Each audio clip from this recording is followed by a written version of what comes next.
Hey, we're going to do a quick review of the advanced trigonometry, looking at the unit circle in particular as well, moving on to that. So the first thing we want to look at is, I suppose, looking at a circle. That will help us with a lot of degrees and measurements and so on.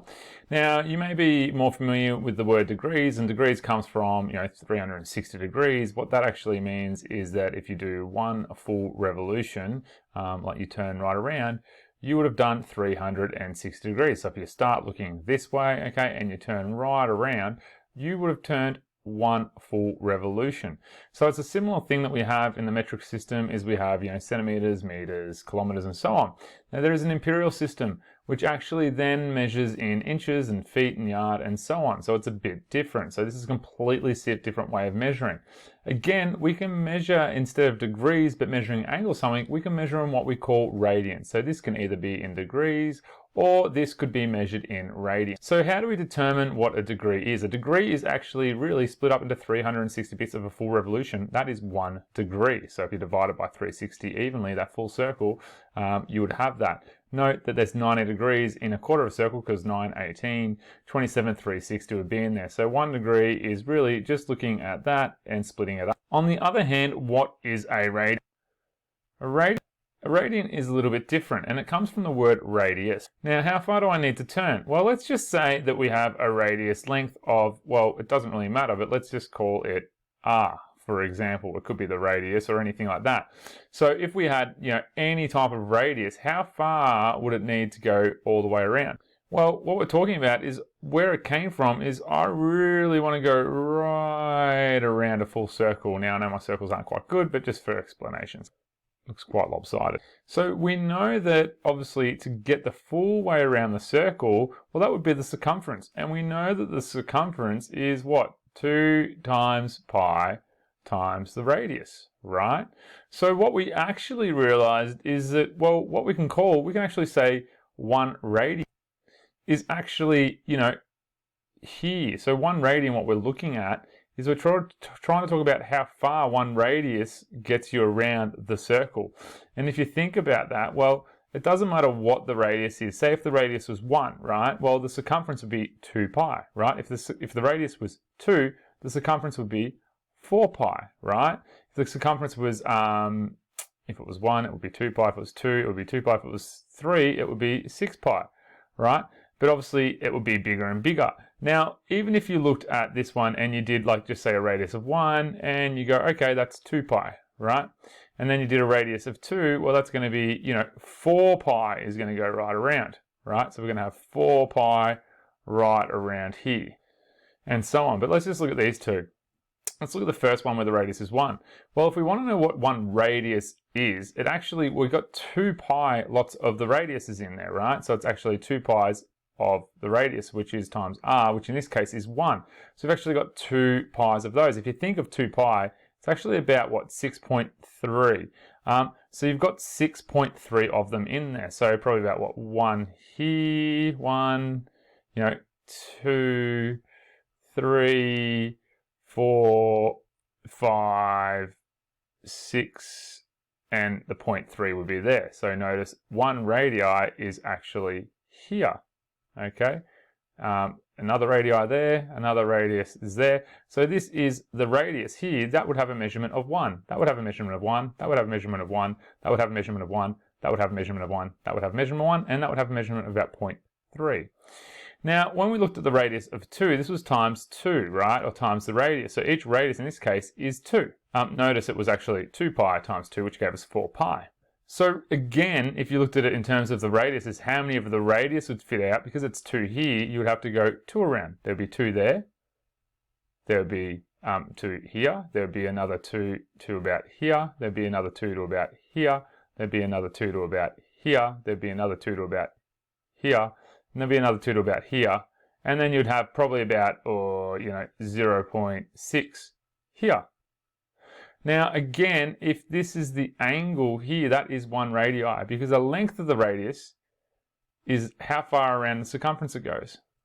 So if you just take it back to a step and you just look at the radius of 1, okay, if we've got a radius of r or of 1, it doesn't really matter. We know that to do a full revolution, right, to go all the way around the circle, okay, we know that in terms of that, it's going to be 2 pi r, right? If you think about this, this is approximately equal to 6.3 times the radius. So we know that I'm going to get 6.3 r's in here. There's an r here. There's another radius here. So the length of that radius would be stretched from here to there to here. Sorry, it's not the scale. To here, to here, and 1, 2, 3. I should have another one. I've completely stuffed that up to there. And you'd have about 0.3 of an r here, which gives you 1, 2, 3, 4, 5, 6.3 radiuses, because it comes back to the circumference. Okay, so 1 radii was just measured of how far the radius of this can stretch around the circle, and that's what a radii is. That is 1 radii. So if I said, you know, 1 radii, you know what that is, 1 radian, I should say. 1 radian would be, or 2 radians, you know, would be this angle here. So that is the angle of 1 radian there. And that's where it comes from. Hence, when we're converting this, we know that 2 pi's will go into 360 degrees. If you simplify that, you can have pi on 180. And that is why we have the conversion of pi on 180, or 180 on pi is what we multiply it by to go from radiuses to degrees, or degrees to radius to get us out there. So really, you should have a good approximation. That's why it's approximately 57 degrees, you know, 1 radian, because it takes up that. So you should know that, you know, if you've got 180 degrees, well, you're going to expect like maybe 3 point something in the radii around there. So your radius should always be less and your degrees should always be higher. So if I want to go from degrees